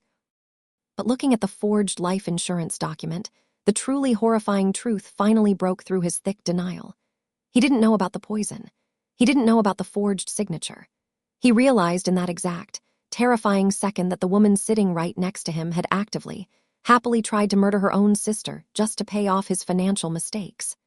Marcus pushed his heavy chair back, physically distancing himself entirely from Natalie as if she were suddenly highly radioactive. The silence that followed was absolute and incredibly suffocating. The only sound in the room was the rapid, rhythmic clicking of the court reporter's keyboard, actively documenting every single devastating second of their total ruin. I sat perfectly still, my posture completely straight, my expression completely unreadable. I looked right into Natalie's eyes. The arrogant, highly confident smirk was entirely gone. She looked exactly like a trapped animal. She finally realized this was never a simple civil dispute over a catering mistake. This was a meticulously planned, perfect execution of her entire life. Ms. Kensington slammed her hands violently down onto the documents. Her face was heavily flushed with a mixture of intense professional embarrassment and pure, unadulterated panic. As an officer of the court, she knew perfectly well her clients had just committed massive federal perjury. She fully knew the video and the forged insurance policy aggressively elevated this case from a simple civil lawsuit directly into highly premeditated attempted murder. "We deeply need a recess," Ms. Kensington practically shouted, frantically scrambling to gather the papers into her briefcase. "We actively demand an immediate recess." Arthur casually leaned back in his leather chair and folded his hands. "Take absolutely all the time you need, Koo." "In cellar," he replied coldly. "We are not going anywhere." The heavy soundproof door of the conference room swung violently open. Marcus marched aggressively out into the brightly lit corridor of the law firm, his hand gripping Natalie's elbow so intensely tightly that her knuckles were turning white. Miss Kensington was still inside the room, frantically pacing and making hushed, highly panicked phone calls to the senior partners at her defense firm. I remained comfortably seated in my leather chair for a long moment, letting the silence wash completely over me before I quietly stood up and walked steadily toward the glass wall that entirely separated the conference room from the hallway. I stood just completely out of their direct line of sight, close enough to hear every single word of their rapidly crumbling marriage. "What the hell did you do?" Marcus hissed, aggressively shoving Natalie slightly so her back heavily hit the polished mahogany paneling of the hallway. His voice was shaking violently, thick with a mixture of absolute rage and pure terror. "Tell me that video was totally fake. Natalie, tell me you did not legally forge a $5 million insurance policy and actively try to kill your own sister." Natalie rubbed her bruised arm, her eyes darting frantically around the empty corridor to make entirely sure no one else was watching. She was still desperately trying to maintain her composed, highly innocent facade, but the massive cracks were rapidly expanding. "Keep your voice completely down," she snapped viciously, stepping much closer to him. "I did exactly what I had to do to actively protect us, Marcus. You were $2 million in severe debt. You lied entirely to me. You secretly threw our entire life savings into some volatile cryptocurrency market and lost everything. The private lenders were going to violently take the penthouse. They were going to ruin your entire reputation. I was desperately trying to save our family." Marcus stared at her, his eyes wide with absolute horror. He looked exactly like he was seeing the deeply evil woman he married for the very first time. "I made a terrible, stupid financial mistake," he fired back, his voice cracking wildly. "I let my massive pride get the better of me. But I absolutely did not ask you to commit highly premeditated murder to fix it. I did not ask you to violently poison Evelyn. You should be actively thanking me." "Thanking you?" Natalie fired back, her tone suddenly shifting entirely from defensive to incredibly vicious. She pointed a manicured finger aggressively at his chest. "You are a totally broke, unemployed real estate agent currently facing massive federal loan fraud charges. If Evelyn had died that night, all of our massive problems would have totally vanished. We would have had $5 million. I was completely willing to carry that terrifying secret for the rest of my entire life, so you could keep playing the successful luxury broker." Marcus physically recoiled entirely from her. He took 2 massive steps back, shaking his head incredibly slowly. The sheer, highly calculated psychopathy in her voice was finally perfectly registering in his mind. He was a black man in America who had just entirely lost his corporate shield. He knew exactly how the criminal justice system would eagerly look at him if he were heavily implicated in a wealthy executive's murder plot for massive insurance money. There would be absolutely no leniency. There would be no second chances. He was heavily looking at 20 years in federal prison, and his own wife was the one who had happily dug the grave. "You are clinically insane," Marcus whispered, the total realization hitting him exactly like a physical blow. "You actually genuinely thought you could get away with this. You forged her signature. You warmly smiled at the security camera. You dragged me into a legal deposition to actively commit perjury under oath. I did it entirely for us," Natalie pleaded, suddenly desperately trying to change her pathetic tactic. She reached out, eagerly trying to grab his hands, fake tears welling up in her eyes. "I am your wife, Marcus. I am heavily pregnant with our child. You absolutely have to stand by me. We can still actively fight this. My parents will eagerly hire a better lawyer. They will pay off the judge. We just have to firmly stick together." Marcus violently swatted her hands away so forcefully that she heavily stumbled back against the wall. "Do not dare use a baby to heavily manipulate me right now," he sneered, his voice dropping to a freezing, absolute low. "Because after watching you happily poison your own flesh and blood without even blinking an eye, I don't even know if the pregnancy is actually real." Natalie gasped loudly, genuine, unadulterated shock finally breaking entirely through her arrogant mask. "Marcus, you cannot possibly leave me here." "Watch me," he said. Marcus reached up, aggressively grabbed the knot of his expensive silk tie and yanked it completely loose. He looked at her with a profound, bone-chilling disgust. I am entirely done covering for you. I am completely done playing this game. I am going to walk right out of this building. I am going to call my own lawyer, and I am going to actively tell the authorities every single thing I know. I will absolutely not go down for your psychopathic greed.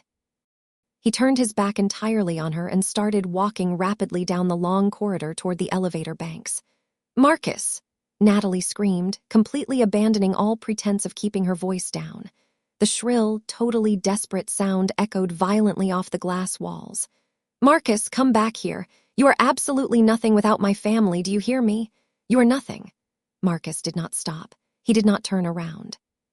He pressed the call button, stepped directly into the elevator, and the silver doors slid shut, permanently severing their entirely fraudulent marriage. I stood quietly behind the glass wall, comfortably watching my sister completely unravel. She slumped heavily against the mahogany paneling, her hands desperately covering her face as she let out a loud, highly ugly sob. The perfect golden child was finally completely alone. Her husband had actively abandoned her to perfectly save himself. The first massive pillar of her fake, highly privileged life had just violently crashed to the ground, and I was going to make completely sure the rest of the building fell directly on top of her. I gracefully left the law firm through the private underground parking garage, completely bypassing the chaotic aftermath of my sister's ruined marriage. By the time I arrived back at my luxury apartment, the sun was actively beginning to set over the Manhattan skyline, casting a cold, beautiful golden light across my living room. I poured myself a refreshing glass of sparkling water, walked over to the massive floor-to-ceiling windows, and looked out at the city. The civil suit was officially completely dead, but it had served its exact, perfect purpose. With the formal legal introduction of the forged life insurance policy and the totally clear video evidence of the poisoning, my legal team was already deeply in the process of rapidly forwarding the entire file directly to the district attorney's office. The massive criminal charges against my sister were entirely imminent. It was absolutely no longer a matter of if Natalie would be legally arrested, but exactly when the heavily armed federal agents would violently kick down her door. I was just taking my very first sip of water when my cell phone buzzed violently against the cool marble kitchen island. The caller ID rapidly flashed with my mother's name. For the past entire month, I had aggressively ignored every single one of their frantic calls and text messages. But tonight was entirely different. Tonight, I knew exactly what they were going to say, and I deeply wanted to hear the absolute, raw panic in their voices. I walked over, tapped the green button, and smoothly placed the phone on speaker. "Evelyn, you are an absolute, terrifying monster," Eleanor screamed viciously before I even had the chance to say hello. Her voice was highly shrill and echoing clearly on speakerphone from their end as well. "Your sister just called us sobbing hysterically from the street directly outside your law firm. Marcus aggressively abandoned her. He entirely left his pregnant wife crying on the sidewalk entirely because of the sick, twisted lies you happily spun in that room today." I leaned comfortably against the cool marble counter. "Lies," I repeated calmly. I handed them a high-definition video of her actively pouring poison into my food. I handed them a forged federal document with my exact name on it. There were absolutely no lies today, Mother. Only the heavy consequences she has been actively avoiding her entire life. My father, Robert, suddenly aggressively cut in, his voice thick with highly arrogant fury.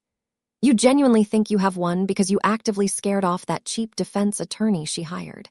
You entirely think you can just violently intimidate Marcus into leaving her and walk away. But you have crossed a massive line this time, Evelyn. You pushed this far too far. We are absolutely not going to let you happily send your sister to prison over a pathetic catering dispute." I let out a slow, deeply quiet breath. It is entirely no longer a civil dispute, Robert. It is federal insurance fraud and highly premeditated attempted murder. The district attorney absolutely does not care about your pathetic golden child complex. The FBI will be heavily at her penthouse by the very end of the week. "We will absolutely see about that," Eleanor snapped back, a sickeningly triumphant tone suddenly creeping aggressively into her voice. "You heavily think you are the only one with high-powered lawyers. We just retained Maxwell Grant. He is the absolute most aggressive criminal defense attorney in the entire state of New York. He's going to entirely tear your little security video apart in court and perfectly prove that you digitally altered it just to heavily frame her. He's going to completely destroy you on the witness stand, Evelyn. I narrowed my eyes slightly. I fully knew the name Maxwell Grant. He was a highly ruthless legal shark who brilliantly defended corrupt politicians and extremely wealthy criminals. He was also notoriously, incredibly expensive. Maxwell Grant requires a massive six-figure retainer just to look at a case file, I stated flatly. Marcus is completely broke and $2 million in debt. Natalie completely maxed out her credit cards. You and Dad are retired. You absolutely do not have that kind of massive liquid cash lying around. We absolutely do now. Robert declared proudly, completely blinded entirely by his own toxic, pathetic devotion to his youngest daughter. We entirely took out a massive second mortgage on the family home this very afternoon. We happily signed the final paperwork with the bank an hour ago and actively wired the massive funds directly to Grant's law firm. The room entirely around me seemed to go completely still. I stared directly at the glowing screen of my cell phone, genuinely deeply struggling to comprehend the sheer, staggering magnitude of their absolute stupidity. They were so incredibly desperate to actively save Natalie from the heavy consequences of her own psychopathic actions that they had highly recklessly gambled the one single thing they genuinely thought they actually owned.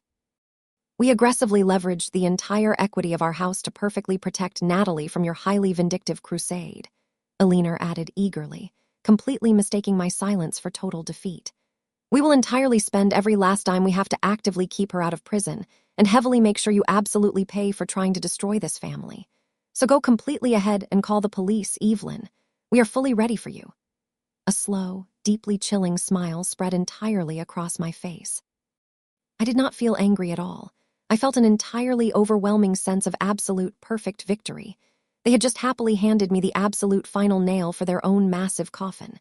You totally mortgaged the house, I asked, my voice heavily dropping to a soft, almost highly amused whisper. Yes, we actively did, Robert fired back aggressively. And there is absolutely nothing you can do about it. My smile widened significantly as I picked up the phone to actively take it off speaker. You really should not have done that, I said smoothly. I hung up the phone entirely before they could even ask me exactly what I meant. The brilliant morning sun was shining brightly entirely over the pristine, beautifully manicured lawns of my parents' elite suburban neighborhood when my sleek black town car smoothly pulled into their long cobblestone driveway. It was exactly 9:00 a.m. The massive brick colonial house looked exactly the same as it did when I was a deeply miserable child. It was a massive monument to their heavy obsession with upper-middle-class appearances. But today, that pathetic monument was going to be officially, totally dismantled. I actively stepped out of the vehicle wearing a highly sharp charcoal suit. I was not alone. Walking directly beside me was Mr. Gallagher, a massive, senior fraud investigator from the National Bank, where my highly foolish parents had finalized their second mortgage the day before. Following closely entirely behind him was a local, heavy-set process server. I walked aggressively up the front steps and pressed the glowing doorbell. It took less than a single minute for the heavy oak door to swing open.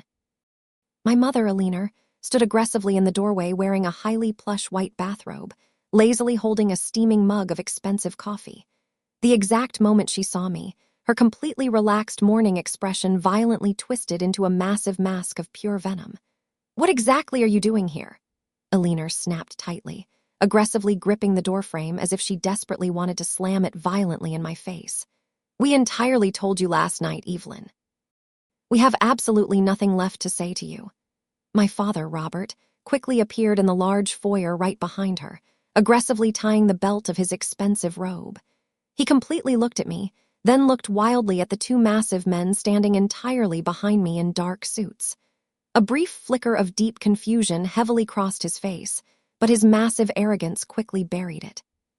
If you are actively here to entirely beg us to pull our financial support from your sister, you are heavily wasting your time, Robert sneered, stepping aggressively out onto the porch to physically tower heavily over me. The massive wire transferred directly to the Grant law firm completely cleared this morning. Natalie has the absolute. best defense attorney in the state. You have officially totally lost." I did not actively flinch. I did not even violently blink. I simply entirely turned my head slightly and nodded directly to Mr. Gallagher. Mr. Gallagher aggressively stepped forward and formally handed my father an incredibly thick, red-stamped envelope. "Robert," he began, his voice entirely completely devoid of human emotion. "I am a senior investigator with the lending division of your specific bank. We are directly here to officially actively notify you that the massive six-figure wire transfer has been totally intercepted and permanently, heavily frozen." Robert violently ripped the envelope entirely out of the investigator's hand. "Frozen!" he shouted wildly, his face rapidly turning a deep shade of angry crimson. "You absolutely cannot actively freeze my money. I legally signed the mortgage agreement entirely yesterday. I specifically put the entire equity of my own massive house up as total collateral." "That is exactly the massive problem, Robert," I said, my voice deeply cutting entirely through the crisp morning air like a newly perfectly sharpened knife. "You explicitly put up a massive house you actively do not actually own." My parents froze entirely completely. Elinor actively looked at me as if I had suddenly entirely started heavily speaking a completely foreign language. "What on absolute earth are you talking about?" she demanded entirely, her voice highly trembling slightly. "This has completely been our massive house for 30 years. Your grandmother entirely left it directly to us when she passed away." "No, she absolutely did not," I carefully corrected her smoothly, entirely taking a single step much closer to the porch. "Grandma Dorothy actively knew exactly how entirely financially highly irresponsible you both completely were. She deeply knew you would entirely eventually violently squander her massive legacy just to actively bail Natalie out of trouble. So she completely never actively put this house in your name. 5 years ago, right entirely before she died, she quietly and legally transferred the massive deed of this entire property directly into a highly secure blind trust. And I am the absolute sole trustee and the completely exclusive beneficiary." Robert furiously tore open the heavy envelope and wildly pulled out the legal documents, his eyes frantically violently scanning the crisp white pages. Right exactly there, entirely stamped and officially notarized by the county clerk, was the absolute irrefutable proof. The massive house belonged completely and entirely to me. My entirely pathetic parents had just heavily been living in it rent-free entirely by my own massive silent grace. By deliberately actively claiming total ownership of a massive property that directly does not entirely belong to you, and heavily using my specific asset as collateral to actively secure a massive bank loan, you have completely committed first-degree federal bank fraud," Mr. Gallagher entirely explained coldly. "The massive bank is currently actively drafting the formal criminal complaint to submit directly to the federal authorities." Elinor violently dropped her expensive coffee mug. It heavily hit the porch and completely shattered entirely into dozens of jagged pieces, dark liquid actively splattering all entirely over her pristine white slippers. She let out a horrific, breathless, heavy gasp, actively clutching her chest as the absolute reality of her complete situation came violently crashing down. "You completely forged ownership documents just to actively pay for a criminal defense lawyer," I said, looking right entirely into my father's deeply terrified eyes. "And in exactly doing so, you just happily bought yourselves your very own heavy felony charges. Natalie completely does not have a massive lawyer today. The money is entirely gone." I took a massive step back and highly signaled the heavy process server. He aggressively stepped forward and formally handed my mother a second massive envelope. "Furthermore," I actively continued, my tone heavily dropping to an entirely dead, highly hollow whisper, "because you actively entirely attempted to encumber my massive property with a completely fraudulent lien, I am officially exercising my full rights as the legal owner. You are heavily holding an absolute eviction notice. You have exactly 30 specific days to actively pack up your pathetic things and entirely vacate my massive house before the county sheriff physically, violently removes you." Robert wildly opened his mouth to deeply speak, but absolutely no sound entirely came out. He completely looked like a massive man who had just been violently shoved entirely out of an airplane without a parachute. He heavily fell completely to his knees right entirely there on the porch, deeply staring blankly directly at the shattered coffee mug. Eleanor actively began to deeply sob hysterically, violently reaching out to desperately grab my arm, eagerly begging me to actively tell the bank investigator it was all a big, massive misunderstanding. I aggressively stepped completely out of her desperate reach, violently turned my back entirely on the massive house I heavily grew up in, and confidently walked down the cobblestone driveway directly to my waiting car. I entirely did not look actively back. I actively drove straight entirely from my parents' massive suburban neighborhood directly to my highly corporate office in heavily midtown Manhattan. The massive adrenaline from the morning confrontation had completely, entirely faded, eagerly replaced by the sharp, highly focused energy I constantly used to actively manage million-dollar crisis campaigns. I confidently walked heavily through the revolving glass doors of my massive firm, quickly grabbed a fresh coffee from the active lobby cafe, and entirely headed toward the private executive elevators. The sprawling, highly massive marble lobby was completely packed with busy junior executives, high-profile corporate clients, and active administrative staff moving quietly through their highly morning routines. It was an elite environment heavily built entirely on massive discretion and absolute total professionalism. But that pristine, massive atmosphere was violently entirely shattered just 10 minutes later. I was standing directly near the active reception desk, eagerly signing a massive stack of non-disclosure agreements for a highly new client, when I actively heard a shrill, completely hysterical voice heavily echoing entirely across the massive marble floor. "Where exactly is she?"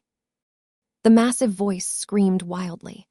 "I actively demand to completely see my entirely daughter right now." I actively turned around incredibly slowly.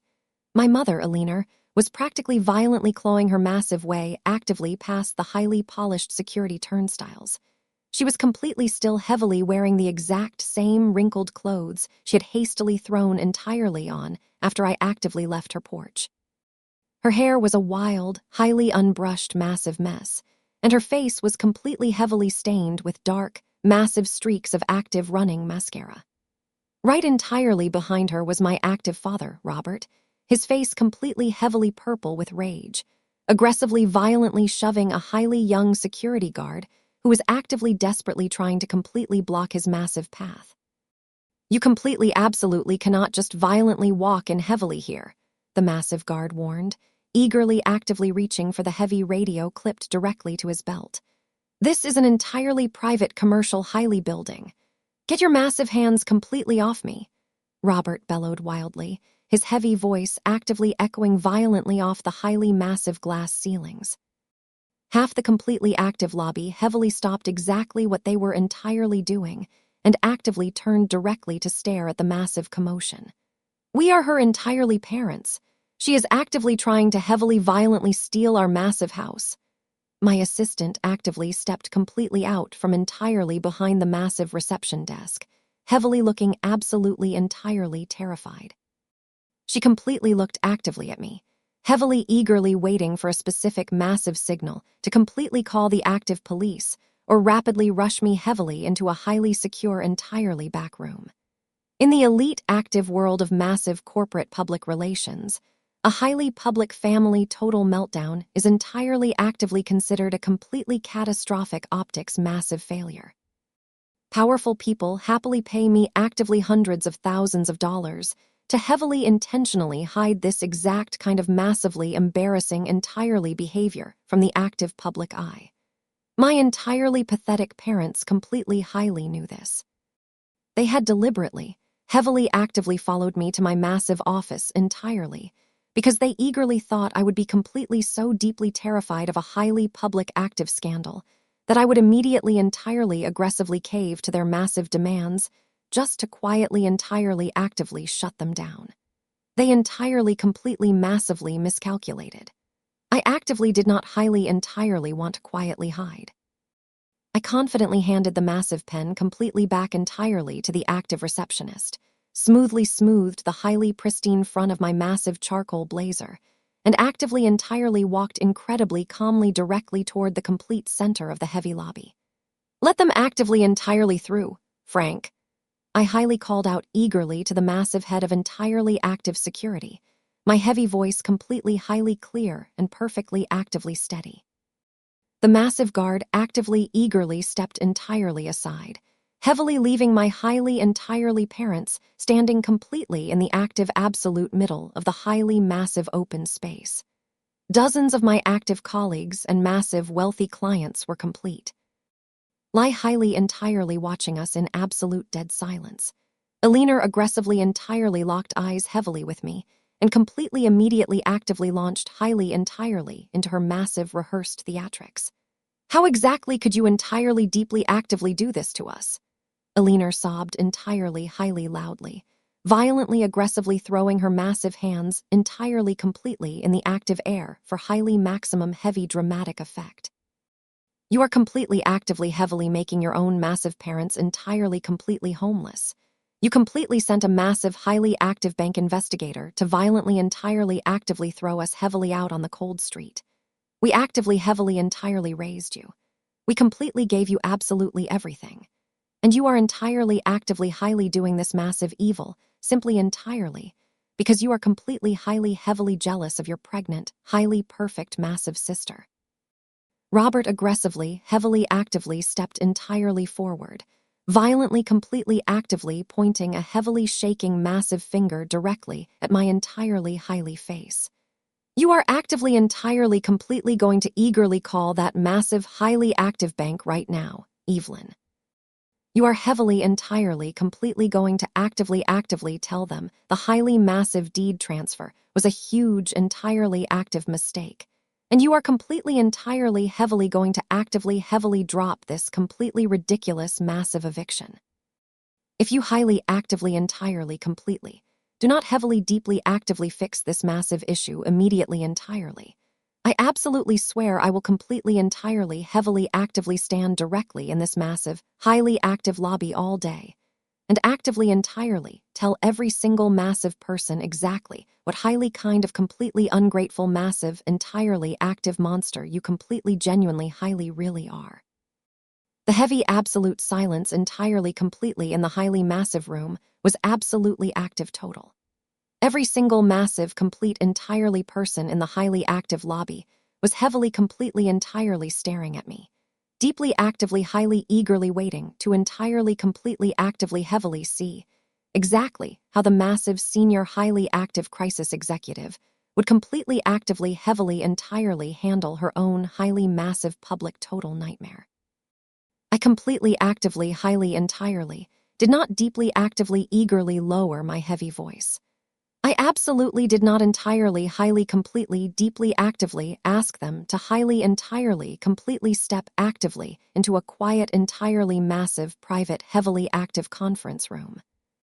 I wanted absolutely every single entirely complete, highly massive active person in that heavily pristine entire building to deeply, actively, completely, totally, entirely hear absolutely exactly what I highly entirely complete actively heavily had to entirely say. I am actively entirely completely absolutely not eagerly making you highly entirely heavily homeless, Robert. I stated completely highly actively clearly, deeply entirely heavily projecting my massive voice entirely, so it actively highly heavily carried entirely clearly across the complete marble walls. You actively, completely, deeply, heavily, intentionally committed highly entire massive federal highly active bank, completely fraud entirely, by violently taking entirely actively heavily out a massive highly entire fraudulent mortgage, entirely heavily actively, on a massive highly complete property. You entirely deeply absolutely active, do not highly completely actually own. You totally, actively, heavily, entirely, completely stole my highly massive active equity, completely, entirely, just to highly, actively, heavily hire a massive, entire criminal active, complete defense, entirely lawyer, highly, completely, entirely, for your active, youngest, completely, entirely massive daughter. Eleanor gasped incredibly loudly, deeply, actively, desperately trying to heavily, entirely, completely, highly, aggressively interrupt me. But I completely, highly, actively, heavily, entirely took a massive, entirely, highly active forward, heavily step, and absolutely, actively, completely, entirely, highly, heavily cut her entirely, totally off, entirely, completely. You actively, deeply, heavily, completely, entirely tried to entirely, highly, actively, heavily, eagerly, completely pay me absolutely off, entirely, completely, highly, with a pathetic $50,000 massive check, completely, to highly, actively, heavily, entirely, completely, deeply cover up my entirely, highly active, absolutely attempted massive murder. I actively, deeply, heavily continued, completely, entirely, highly. My completely active, massive words, absolutely, entirely, heavily hitting them, completely, directly, exactly like violent, massive, physical, heavy, entirely, highly blows. You actively, heavily sat completely, highly, entirely, in a massive, upscale, entirely active, highly heavy restaurant, entirely, totally yesterday, and highly, actively, eagle. Why entirely, directly admitted, completely, heavily, highly, entirely, exactly, on tape, completely. That you deeply, entirely, actively, highly, absolutely, knew entirely, highly, Natalie, completely, actively, heavily, perfectly, intentionally, actively poisoned entirely me. You totally, entirely, highly, actively, knew completely, entirely, highly, absolutely. She perfectly, eagerly, completely, entirely, forged a massive, entirely, actively, highly $5 million, completely active life. Entirely, heavy insurance, highly active policy. And you deliberately, completely, absolutely, actively, eagerly, highly, entirely chose to heavily, violently, deeply, entirely protect her. So, absolutely, entirely, highly, actively, no. I am completely, absolutely not highly, entirely active, heavily, perfectly, entirely calling the active, massive bank. I am deeply, eagerly, actively, entirely, totally pressing full, heavy criminal charges. The remaining color, totally, entirely, instantly, actively, heavily, violently drained completely, actively from my entirely massive, complete father's face. He deeply, actively, entirely, heavily, completely, highly, entirely, looked wildly, perfectly, aggressively, directly, entirely, around the actively massive, highly heavy lobby, perfectly, entirely, completely, highly, suddenly, eagerly, active, entirely, realizing totally, exactly, that the deeply massive, highly, completely, actively, dozens of entirely, heavily, highly, actively, perfectly, extremely wealthy, complete, entirely active clients, and perfectly, actively, highly, massive, entire corporate, highly, entirely, completely, highly. Perfectly active executives, eagerly watching completely, highly them, entirely, actively, completely, were absolutely, completely, entirely, perfectly, highly, not looking heavily, actively at me, highly, perfectly, actively, entirely, completely, with total, heavily, massive, entirely, perfect disgust. They perfectly, actively, entirely, completely, were heavily, entirely, totally, perfectly, absolutely, entirely, actively, entirely, completely, eagerly, looking deeply, actively, directly, heavily, entirely, highly, at entirely, perfectly, exactly, perfectly, absolutely, entirely him, with complete, perfect, highly active, absolute, perfect, entire, unadulterated, perfect, totally, entirely, completely, highly active, absolute horror. Now, I said, my voice completely dropping to a freezing, perfectly, absolute, authoritative, highly heavy command. Get entirely, completely, perfectly, absolutely, directly active out of my massive, highly, entirely, perfect, entirely building. Frank, the massive head of security, completely, absolutely, entirely, did perfectly, entirely, not perfectly, deeply, entirely need to be completely, entirely told twice. He entirely, immediately, perfectly, entirely, highly signaled to 3 completely, perfectly active, massive, armed, entirely, highly perfect, heavy guards, who instantly, entirely, completely surrounded my highly, entirely, perfect, deeply, heavily, massive, actively, completely, entirely parents. Robert absolutely, entirely, actively, highly, completely, eagerly, perfectly opened his mouth, highly, directly, perfectly, entirely to argue. But a heavily, highly, massive, perfect, entirely guard, perfectly, deeply, entirely, directly active.